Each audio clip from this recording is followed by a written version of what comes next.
2 years after his death, the influence of Burhan Wani lives on. Separatists in Indian-administered Kashmir are marking the anniversary with protests and calls to shut down the region. They're urging businesses to close their doors in protest. Young people here say Wani has influenced them to continue their fight.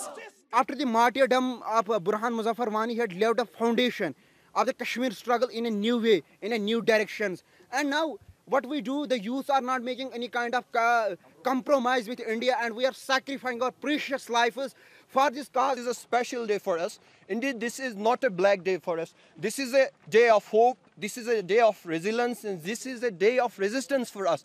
And Burhan Muzaffar Wani is the face of resistance. He's the face of hope. Burhan Wani was 22 years old when he was killed in a shootout with the Indian Army. What followed was one of the worst surges of violence in the region's recent history.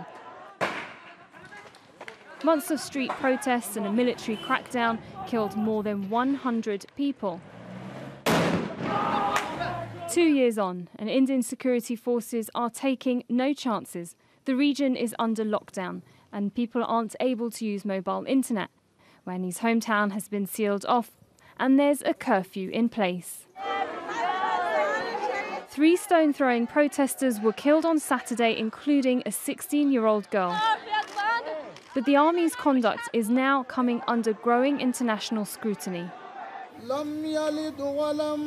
A United Nations report last month criticised its use of excessive force against protesters and called for restraint. Those calls have been echoed by rights groups and separatist leaders. We condemn the atrocities which are happening here.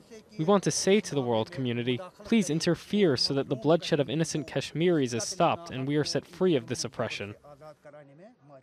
Separatists in Indian-administered Kashmir want an end to Indian rule.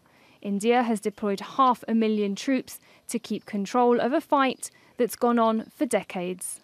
Sara Khairat, Al Jazeera.